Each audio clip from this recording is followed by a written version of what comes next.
Assalamualaikum warahmatullahi wabarakatuh.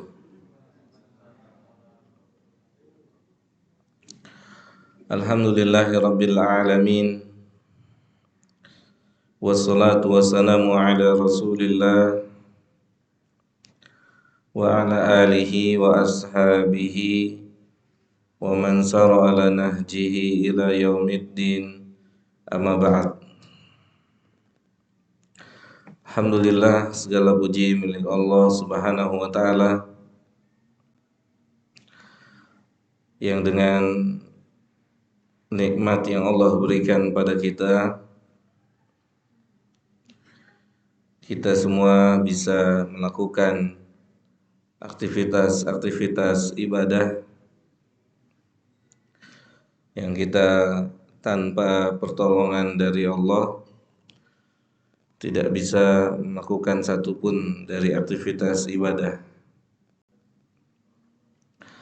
Salawat dan salam semoga Allah Subhanahu wa taala senantiasa memberikan dan mencurahkannya kepada Nabi kita tercinta Nabi Muhammad sallallahu alaihi wasallam, pada keluarganya, pada para sahabatnya, dan kepada siapa saja dari umatnya yang berusaha untuk istiqomah mengikuti ajaran beliau sampai hari kiamat nanti. Baik, Bapak Ibu yang dimuliakan oleh Allah Subhanahu wa taala, kita melanjutkan satu doa yang diajarkan oleh Nabi Muhammad sallallahu alaihi wasallam secara langsung kepada sahabat Mu'adz ibnu Jabal radhiyallahu taala anhu, yang mana kedekatan Nabi kita Muhammad sallallahu alaihi wasallam terlihat dalam doa yang diajarkan oleh beliau kepada sahabat Mu'adz ibn Jabal radhiyallahu taala anhu. Nabi sallallahu alaihi wasallam memegang pundak daripada sahabat Mu'adz bin Jabal radhiyallahu taala anhu. Kalau tidak punya kedekatan, rasanya canggung seseorang megang pundak orang lain. Benar nggak? Ya. Maka di sini kata para ulama menunjukkan kedekatan manusia terbaik dengan sahabat-sahabatnya, yang menunjukkan ketawaduan yang tinggi dari Nabi kita Muhammad SAW yang patut dan layak dicontoh oleh siapa? Oleh kita seluruh umatnya. Terlebih khusus oleh siapa? Terlebih khusus oleh siapa Mas Foto? Para pemimpin. Terlebih khusus dicontoh oleh para pemimpin yang Masya Allah begitu dekatnya Nabi kita. Coba dibayangin deh, belum terjadi ya mungkin, atau sudah terjadi. Antum bayangin ya, suatu ketika antum ketemu atau berpapasan dengan pemimpin kita gitu ya. Apa misalnya Mas Toto? Pemimpin mana misalnya Mas Toto? Menteri Kesehatan. Ketemu Mas Toto, Assalamualaikum Mas Toto, dipegang pundaknya. Gimana kabarnya? Gitu. Gimana Mas Toto perasaannya? Senang ya? Kenapa Bu? Geli. Ya kalau yang dipegang perempuan, Menteri Kesehatan laki-laki Pak. Laki-laki kan nggak mungkin kalau yang perempuan dipegang. Kalau yang perempuan nggak mungkin, mungkin ditegur sapa aja, dikasih salam, assalamualaikum, atau yang semisalnya. Ketika dipegang oleh pimpinan, oleh orang-orang tinggi, tentu sangat menggembirakan. orang-orang yang ada di bawahnya. Maka subhanallah, kebayang bagaimana senangnya sahabat-sahabat yang pernah apa? Dipegang pundaknya oleh Nabi Shallallahu Alaihi Wasallam. Banyak beberapa sahabat yang pernah mendapatkan momen terbaik ini. Di antaranya adalah Mu'ad bin Jabal radhiyallahu taala anhu. Jadi benar menunjukkan adanya kasih sayang di situ. Nabi pegang pundaknya radhiyallahu taala anhu, dipegang pundaknya. Kata Nabi kita Muhammad sallallahu alaihi wasallam, mungkin perkataan ini tidak bisa kita dapatkan karena perkataan ini diucapkan saat beliau hidup. Beliau mengatakan kepada sahabat Mu'ad, "Ya Mu'ad, inni la uhibbuk." Ya Mu'ad, saya mencintai antum. Subhanallah. Nabi berkata begitu kepada sahabat, "Ya Mu'ad, saya mencintai antum." Diulang-ulang, "Saya mencintai antum." Mencintai karena Allah, mencintai karena ketundukan, ketaatan sahabat Mu'ad bin Jabal radhiyallahu taala anhu. Saya mencintai antum. Mungkin ini nggak bisa kita dapatkan, tidak bisa kita dapatkan secara langsung, mungkin atau tidak? Nggak mungkin, karena Nabi kita telah meninggal dunia. Tapi secara tidak langsung mungkin, secara tidak langsung mungkin. Sebagaimana misalnya Allah Ta'ala berfirman di dalam Al-Quran menjelaskan bahwasannya salah satu tanda kecintaan Allah Subhanahu wa Ta'ala kepada kita adalah saat kita mau tunduk dan patuh pada Nabi Muhammad sallallahu alaihi wasallam. Maka ketundukan dan kepatuhan kita pada beliau digambarkan secara umum oleh Nabi sendiri, itu dapat mendatangkan kecintaan beliau kepada manusia yang tunduk dan patuh kepada perintahnya secara umum saja.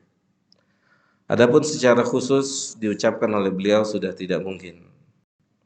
Secara umum mudah-mudahan kita bisa termasuk bagian dari hamba-hamba Allah, yang termasuk bagian dari orang yang dicintai oleh Nabi Muhammad sallallahu alaihi wasallam. Tentunya sebuah hal yang kita ketahui bersama, untuk mendapatkan cinta ada beberapa hal-hal yang harus kita lakukan agar kita dicintai. Sepakat ya? Antum mencintai seseorang pasti ada sebabnya. Benar nggak Pak Syahrani? Antara anak satu, kedua, ketiga beda nggak dalam memberikan cintanya? Biasanya beda. Perbedaan itu biasanya apa sebabnya? Kepatuhan. Benar Pak? Kadang-kadang kita bilang, "Nak, kamu kayak kakakmu dong, Nak." Atau sebaliknya, "Nak, kamu kayak adik dong, kayak adikmu dong, Nak." Subhanallah, rajin ngedengar azan, cepet sholatnya. Kan ada aja ya kakak beradik azan, yang anak pertama tuh langsung tuh cepet tuh bergegas ke masjid. Yang anak kedua harus di salat. Atau sebaliknya, anak kedua justru yang rajin. Subhanallah. Nah tentunya hal-hal seperti ini akan membuat kasih sayang orang tua sedikit berbeda porsinya. Ya, itu orang tua pada anak. Atasan kepada pimpinan, atasan kepada bawahan gitu juga. Ya Pak. Sejauh mana kerajinan atau yang semisalnya yang diberikan oleh bawahan kepada atasan atau pada pimpinan, maka itu akan mendapatkan tempat di hati pimpinan. Maka demikian juga, tentunya Mu'ad ini bukan sahabat yang biasa-biasa saja terhadap sunnah Nabi. Ya nggak mungkin lah, ya nggak mungkin dicintai oleh Nabi tanpa mengikuti sunnah Nabi. Maka syaratnya sama seperti syarat yang lainnya. Kalau mau dicintai, ikuti kemauan apa yang ingin kita atau yang kita harapkan dia cinta sama kita. Ikuti kemauannya. Maka semoga usaha kita dalam mengikuti apa yang beliau inginkan mendapatkan buah, mendapatkan ganjaran berupa cinta dari Nabi Muhammad SAW. Kita lanjutkan. Sahabat Mu'ad dipegang pundaknya oleh Nabi SAW. Nabi mengatakan, saya mencintai antum, saya mencintai antum. Kemudian Nabi mengatakan, wa inilah usika, dan saya kasih kamu satu wejangan, satu nasihat. Ya, menunjukkan bukti kecintaan Nabi, ingin sahabat Mu'ad ini bahagia. Nasihatnya adalah doa yang pekan lalu atau 2 pekan lalu kita sampaikan di sini. Kata Nabi SAW, fala tada'anna, jangan pernah engkau tinggalkan doa kepada Allah fi kulli duburi shalah, setiap selesai sholat 5 waktu. Doanya, Allahumma a'inni ala dzikrika wa syukrika wa husni ibadatika. Sepertinya ringan doanya, tapi ini datang dari hati Nabi kepada sahabat Mu'ad. Pembahasan atau lafaz pertama telah kita bahas, Allahumma a'inni ala dzikrika. Itu sudah kita bahas pada pertemuan sebelumnya. Pada pertemuan hari ini kita bahas sedikit tentang lafaz berikutnya, wa syukrika. Kenapa Nabi SAW di sini mengajarkan kepada sahabat Mu'ad untuk pandai bersyukur pada Allah? Karena Allah sendiri mengabarkan kepada kita di dalam Al-Quran surat Ibrahim ayat yang ke-7, ayatnya ma'ruf. Kata Allah, la in syakartum la azidannakum. Kata Allah, seandainya kalian bersyukur, maka dampak positif dari bersyukurnya manusia kepada Allah, Allah akan tambah kenikmatan yang telah Allah berikan kepada manusia tersebut. Wala in kafartum, dan jika kalian mengingkari, tidak mengakui, mengingkari itu tidak mengakui nikmat yang kita peroleh itu dari Allah. Kata Allah apa? Inna adzabi lasyadid. Sesungguhnya azabku itu sangat pedih. Azabnya Allah itu sangat pedih. Satu ayat ini kata para ulama menerangkan ada 2 tipe manusia dalam menerima kenikmatan. Ada yang bersyukur dan ada yang kufur. Ada yang bersyukur dan ada yang kufur. Bersyukur kepada Allah Subhanahu wa taala, kata para ulama, artinya memanfaatkan nikmat tersebut untuk ketaatan kepada Allah. Itu orang bersyukur. Itu bersyukur, Pak. Kufur maknanya, sebagian ulama mendefinisikan seseorang memanfaatkan nikmat yang Allah berikan untuk apa? Memaksiati Allah. Jadi definisi kufur itu sangat luas. Di antaranya nikmat yang Allah kasih justru untuk memaksiati Allah tabarakahu wa ta'ala. Ayat itu menunjukkan, kata para ulama, ada 2 tipe manusia dalam menerima nikmat yang Allah berikan. Ada yang bersyukur, ada yang kufur. Oleh karena itu Nabi ingatkan sahabat Mu'ad agar minta terus kepada Allah Subhanahu wa taala. minimal dalam satu hari berapa kali? 5 kali. Karena Nabi bilangnya jangan pernah ditinggalkan setelah sholat 5 waktu. Minta pada Allah agar senantiasa bersyukur. Kita ambil contoh. Yang memberikan wejangan ini siapa? Kan Nabi. Yang memberikan wejangan ini Nabi. Berarti kan harusnya dia orang yang telah mempraktekkan bisa menjadi orang yang paling bersyukur gitu ya. Betul nggak Mas Toto? Kita lihat dalam kehidupannya. Apa lafadz yang Nabi ucapkan saat Nabi menerima musibah atau perkara yang tidak baik? Alhamdulillah ala kulli halin. Menunjukkan Nabi orang yang bisa bersyukur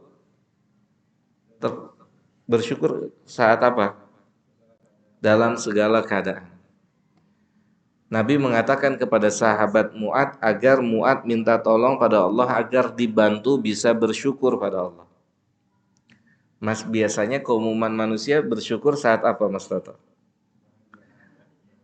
Tanggal bentar lagi nih ya. Ya, bener gak? Apa udah masuk tanggalnya Mas Toto? Belum Pak ya? Besok-besok ya? Ya, kalau dulu di Ma'had itu, kalau udah masuk tanggal begini, udah ada pengumuman di mading. Yes. Wujuhu yawma idim musfirah dhahikatum mustabashirah. Wajahnya berseri-seri gitu ya. Udah masuk tanggal-tanggal itu tuh. Saat itu dan seterusnya dari berbagai kenikmatan. Biasanya ketika menerima ketetapan Allah yang selain itu, yang berlawan dengan itu, bagaimana sih? Sabar. Apa Pak? Murung, kusam. Bahkan beristirja ya. Inna lillahi wa inna ilaihi raji'un. Iya, memang itu yang disyariatkan istirja. Inna lillahi. Makanya ada doa juga. Allahumma ajurni fi musibati. Ya Allah berikanlah saya pahala atas musibah yang saya alami ini. Gitu. Itu diajarin oleh Nabi. Tapi untuk Nabi bersyukur. Beliau itu sampai level itu. Tapi untuk umatnya beliau ajarin kalau ketimpa musibah istirja, kemudian apa? Minta doa semoga diberikan kesabaran sehingga dapat pahala. Gitu. Ah, jadi levelnya Nabi itu sudah bersyukur terhadap apa? Terhadap dua kondisi. Kan takdir Allah bisa berupa kebaikan, bisa berupa keburukan. Itu Nabi udah bisa bersyukur di dua kondisi ini. Kalau kita mungkin masih pada syariat istirja. Betul Pak? Masih di situ level kita. Atau mau tahu udah naik levelnya. Apa? Atau masih di bawah itu mungkin juga. Ya kan? Ngegerutu gitu kan, nggak terima. Susah Pak, memang susah. Makanya konsep nih Pak, konsep pendidikan yang diajarkan oleh Nabi ya, setelah saya secara pribadi sih lihatnya dan melihat mendengar penjelasan para ulama, konsep pendidikan yang Nabi pernah berikan kepada para sahabat itu pertama tuh iman. Iman qabla kulli syai, iman sebelum segala sesuatunya. Iman kan saat Nabi diutus jadi seorang nabi itu ada perintah salatnya. Nggak ada. Zakat juga nggak ada. Apalagi jihad. Adanya di ujung tuh jihad tuh. Kan untuk bisa menjalankan ini syariat butuh iman. Maka konsep yang diterapkan oleh Nabi pada para sahabat tuh iman terlebih dahulu. Iman. Sehingga iman inilah sebagai motor penggerak dari amal-amal soleh. Kalau mereka manusia tidak memiliki motor penggeraknya, itu nggak bisa, sulit. Ya panjang ceritanya dalam hal ini. Semoga konsep pendidikan pelajaran kita bisa menerapkan pendidikan seperti ini. Pendidikan seperti ini. Sebagai contoh misalnya, ada atau tidak anak penghafal Quran kurang ajar sama orang tuanya? Ada atau tidak? Ada. Ada. Banyak? Banyak. Kenapa bisa begitu Mas Toto?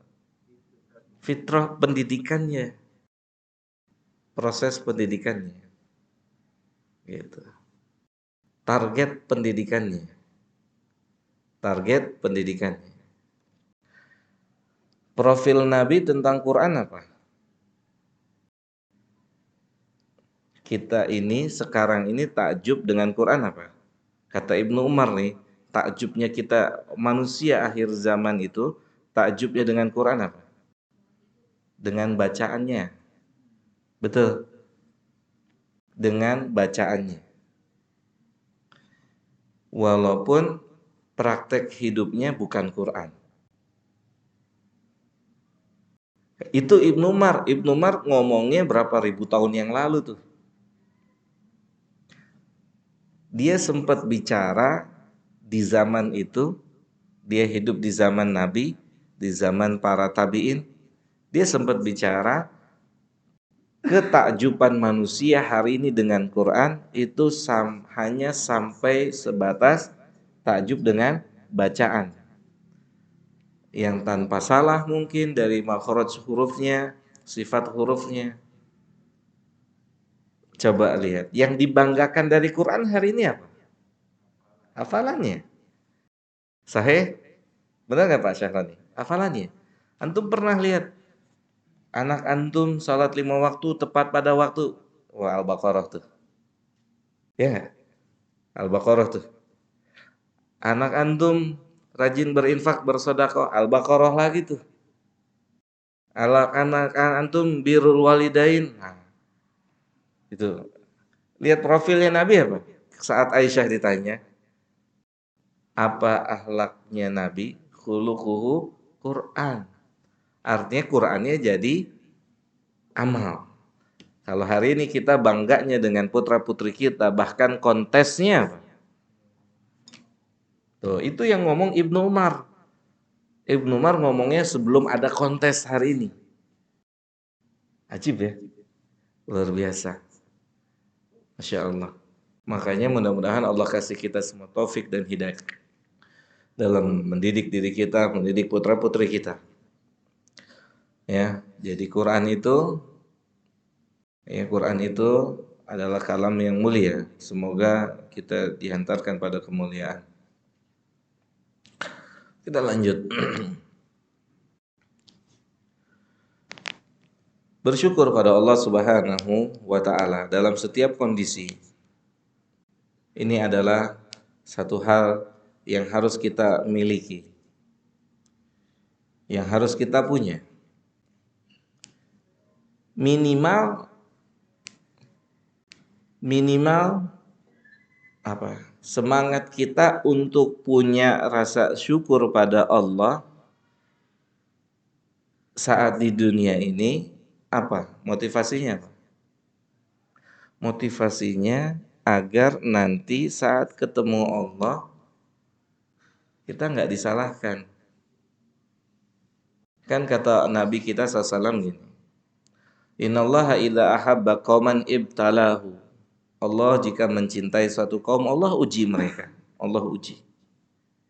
Terus Nabi bilang, kalau misalnya dia ridha, in radiya falahu ridha. Jika dia ridha, jika dia terima dengan apa yang Allah berikan, maka dia dapat apa? Keridhaan dari Allah. Besok saat ketemu Allah, Allah ridha sama dia. Tapi di kelanjutan hadisnya Nabi bilang, wala in sukhita, jika dia ngedumel, keluh kesah, apalagi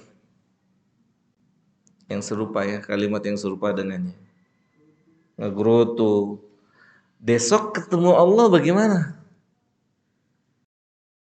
Gitu. Besok ketemu Allah, kata Nabi SAW, dan itulah yang akan dia dapatkan dari Allah.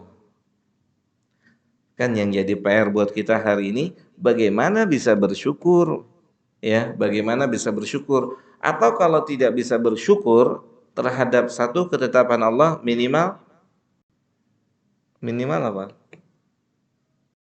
Sabar, betul? Jangan sampai di bawah sabar, minimal sabar. Itu sabar udah luar biasa. Kalau kita nggak bisa bersyukur terhadap satu ketetapan Allah sebagaimana bersyukurnya Nabi, bisa bersyukur terhadap seluruh ketetapan Allah, ya, itu Nabi kita. Dalam kondisi apapun dia bersyukur pada Allah. Kalau kita nggak bisa, kalau kita hanya menjadi manusia yang bisa bersyukur pada Allah saat nikmat itu datang, saat sehat, dan yang semisalnya, maka minimal kita jangan jadi orang yang kufur saat nikmat itu hilang, saat sakit itu datang. Minimal kita bisa sabar, minimal kita bisa bersabar. Itu batas minimalnya tuh, bersabar. Kalau kita belum bisa naik sampai level bersyukur sebagaimana level itu dimiliki oleh Nabi kita Muhammad Sallallahu Alaihi Wasallam.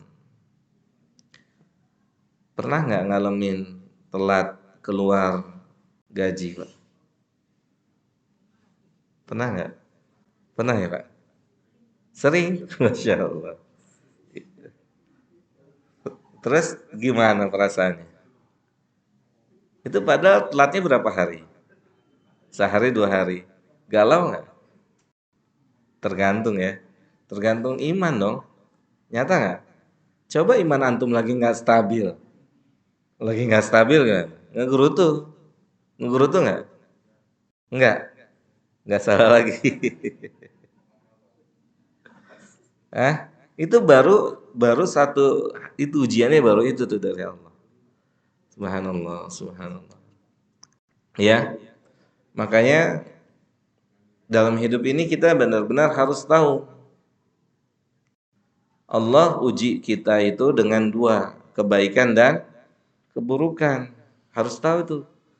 Dan keduanya harus disyukuri. Kenapa? Keburukan juga harus disyukuri. Kenapa, Mas Toto? Ini kalau antum, kalau saya dan kita semua ini paham konsep ini, kita akan berusaha untuk bersyukur di satu kondisi yang lain, yaitu kondisi yang tidak baik. Kenapa, Mas Toto? Tuh satu. Apalagi, Mas Toto?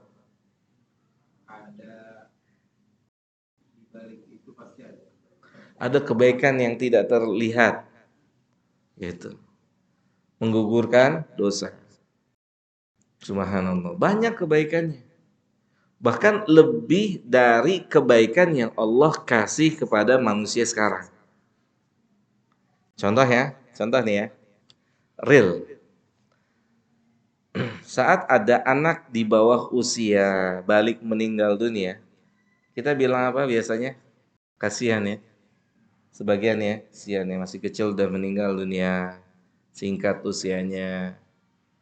Tapi kalau lihat dari sisi syariat, di mana tempatnya dia?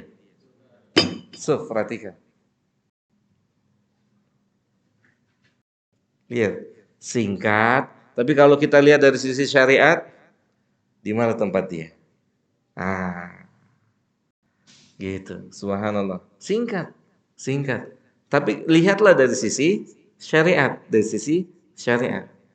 Sama, Nabi SAW memberikan kabar gembira juga untuk orang yang sakit. Ya, memang rasanya tentu jauh lebih tidak enak dibandingkan orang yang sehat. Betul nggak? Iya, nggak enak. Ini konsep, Mas, konsep. Ya, konsep masuk surga itu tidak mungkin diperoleh dengan apa? Dengan kesenangan, dengan kebahagiaan. Masuk surga itu hanya bisa diperoleh dengan kesengsaraan, kesulitan, dan yang semisalnya. Itu dia. Kenapa? Coba antum lihat kata Allah tentang orang yang masuk surga.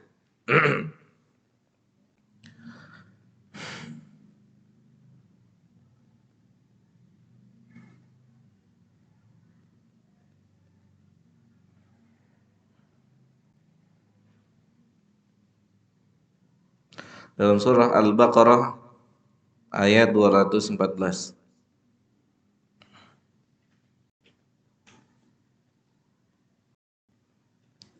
Ketemu dalam surah Al-Baqarah ayat 214. Kata Allah apa? Am hasibatum an tadkhulul jannata. Apakah antum kira masuk surga? Antum mengira akan masuk surga begitu saja? Gampang, mudah. Walamma ya'tikum, dan antum belum pernah merasakan, belum pernah mendapatkan. Mendapatkan apa Mas Toto? Lihat. Mathalul ladzina khalau min qablikum, dan kalian belum pernah mendapatkan apa yang pernah dirasakan oleh penduduk surga sebelum kalian. Apa yang mereka rasakan Mas Toto? Masathumul ba'sa. Artinya apa Mas Toto? Mereka mendapatkan penderitaan tuh, penderitaan. Waddarra, kesulitan berbagai macam. Wazulzilu, sampai hatinya tuh goncang tuh, ya Allah, berat amat nih ujian. Berat amat. Saya punya ada teman, salah satu teman Allah anugerahkan beliau rezeki yang sangat banyak. Alhamdulillah. Tapi la qadarullah, dia punya anak membutuhkan biaya rumah sakit sekali operasi 200 juta. Dan anaknya sekarang udah lebih dari 20 kali operasi. Sakit apa nanti ya Bu ceritanya habis kajian. Benar. Habis Pak, hartanya habis untuk biaya anaknya. Habis. Alhamdulillah sekarang dia sudah mulai ikut ngaji Mas. Alhamdulillah, segala puji milik Allah. Artinya apa? Ya, perjalanan menuju surga seperti ini. Perjalanan menuju surga seperti ini. Masathumul ba'sa wad-darra wazulzilu. Goncang. Diberikan ujian tuh goncang, Pak. Digoncang ujiannya. SPP tinggi. Hari ini mungkin ujian kita. Ya Pak ya? Apa? BBM tinggi. Masya Allah. Minyak. Hitung-hitungan gaji nggak cukup nih gitu kan. Gaji nggak naik-naik gitu kan. Ini jadi curhat kok antum. Ujian, iya. Digoncang. Kuat nggak tuh imannya diberikan ujian? Itu. Digoncang tuh. Ya kan? Yang macam-macam. Biaya sekolah tinggi. Ya Mas Toto ya? Apa? Iya. Biaya sekolah tinggi, SPP naik. Wah, subhanallah. Sampai protes gini, gimana sih? Kok sekolah-sekolah sunnah sekolahnya mahal pendidikannya? Ya Pak ya? Hah? Gak protes? Ya, digoncang subhanallah. Lihat. Bohong lah. Kalau nggak goyang, bohong. Goyang. Itu goyang. Mereka goyang dulu tuh. Hatta, kata Allah subhanahu wa ta'ala, hatta yaqular rasulu walladzina amanu ma'ah, sampai Nabi Muhammad dan orang yang bersamanya, Abu Bakar, itu berkata, mata nasrullah. Mata kapan datangnya pertolongan Allah. Kemudian Allah bilang apa? Ala inna nasrallahi qarib. Kata Allah, pertolongan Allah itu pasti datang Pak. Tidak mungkin tidak. Pasti Pak. Cuman yang jadi masalah apa? Sanggup nggak kita bersabar, bertahan sampai datang pertolongan itu? Pertolongan itu pasti datang, tidak mungkin tidak. Karena Allah yang mengatakan. Kata Allah apa? Ala inna nasrallah qarib. Allah yang bilang Maka sabar, bertahan untuk tetap istiqomah terhadap apa yang Allah tetapkan. Allah pasti tolong. Imma fid dunya wa imma fil akhir. Pertolongan itu jangan pernah kita pikirkan, jangan pernah kita sempitkan hanya di sini. Bisa jadi pertolongan itu sesudah wafatnya kita. Bisa jadi pertolongan itu sesudah wafatnya kita.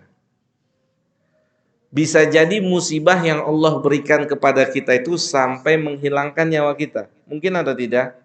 Sangat mungkin, sangat mungkin. Kita dikasih musibah oleh Allah Jalla Dzikruhu sampai menghilangkan nyawa kita.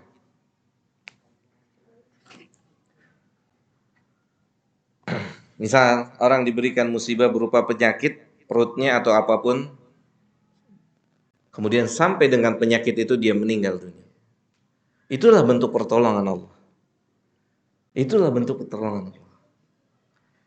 Bisa jadi dan boleh jadi itu yang menyebabkan dia mendapatkan ampunan dari Allah dan bertemu Allah, Allah ridho padanya.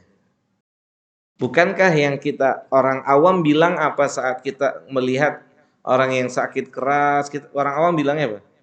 Kasihan ya, bertahun-tahun gitu ya. Tapi kalau Nabi ngajarinnya gimana? Kalau kita datang ke orang sakit apa?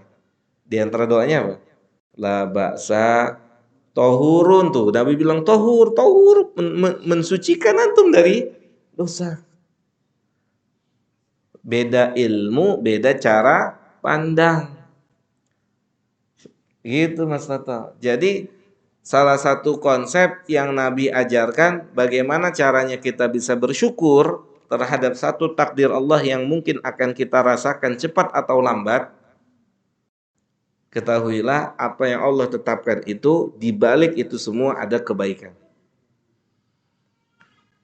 Miskin. Satu takdir yang kadang sulit untuk diterima oleh manusia. Betul nggak? Yang ini juga berpotensi untuk manusia gimana? Kufur, ngegerutu, ngedumel, dan yang semisalnya. Terus bagaimana cara Nabi mengatasinya? Nabi mengatasinya bagaimana? Satu, orang miskin diberikan kesempatan duluan masuk surga. Berapa lama? Setengah hari. Setengah hari berapa lama? 500 tahun. Coba, ada nggak orang kaya bisa nikmatin kekayaannya 100 tahun? Di sini. Ya bukan berarti setelah ini kita minta miskin. Bukan. Oh, luar biasa kan? Iya. Kan sering pertanyaan, Ustadz, lebih utama mana orang kaya bersyukur, orang miskin bersabar? Iya kan? Itu sering pertanyaan gitu. Lebih utama mana orang miskin bersabar, orang kaya bersyukur? Para ulama menjelaskan yang lebih utama yang paling takwa di antara mereka. Iya. Iya dong. Kan Allah yang bilang, "Inna akramakum indallahi atqakum." Mungkin nggak orang kaya lebih bertakwa dari orang miskin? Mungkin. Semuanya sangat mungkin. Gitu. Makanya jawaban adil dari para ulama adalah yang paling bertakwa pada Allah Jalla Dzikruhu Subhanahu wa taala. Nah, mungkin kita membahas satu sisi, Sisi apa? Bagaimana bisa bersyukur terhadap kondisi-kondisi yang kurang menyenangkan. Betul ya? Itu. Yang perlu kita latih tuh itu. Kita selalu berharap ada kebaikan di balik kesulitan-kesulitan yang kita peroleh. Gitu. Ayatnya juga dihafal surat Al-Insyirah itu. Inna ma'al usri yusra. Tapi kenapa terus ngedumel ya? Gitu. Tapi kenapa ya begitulah kita manusia. Makanya harus saling mengingatkan. Harus saling mengingatkan. Sabar, sabar, sabar, sabar. Sabar. Gitu. Bahkan ya, lihat. Ini penutup Pak, penutup insya Allah. Tapi saya takut juga. Udah ya Mas Tata ya? Cukup ya? Sedikit lagi, 15 menit lagi. Boleh, boleh, boleh. Kita lihat Pak, firman Allah Subhanahu wa taala.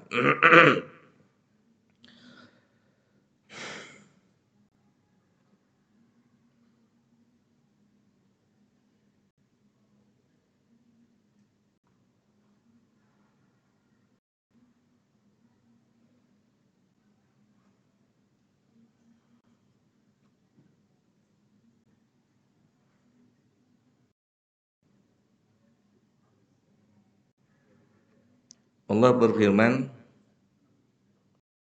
dalam surah Fussilat ayat ke-35.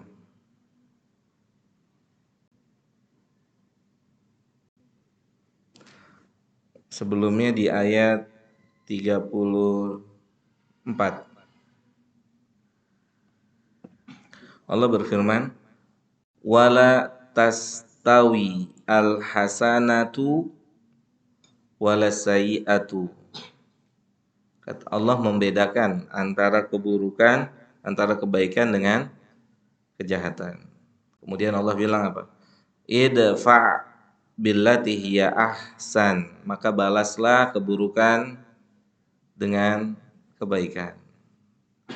Faida alladhi bainaka wa bainahu adawatun ka'annahu waliyyun hamimun. Jika kita mampu membalas keburukan dengan kebaikan, itu yang tadinya musuh bisa jadi teman. Oke. Terus yang jadi pokok pembahasan kita di ayat 35. Lihat Allah bilang apa? Wa ma yulaqqaha, dan tidak bisa punya sifat seperti itu, sifat yang tadi itu. Kecuali siapa? Illa alladzina sabaru, kecuali orang-orang yang sabar. Tidak bisa kita menerima, kan pahit Pak. Pahit dihinakan orang, diejek orang, diganggu orang. Pahit ya Pak. Apalagi dihinakan oleh bawahan. Ya.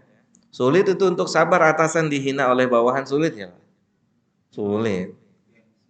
Ya dihina tembak gitu ya. Hajar langsung ya kan? Gitu. Hah?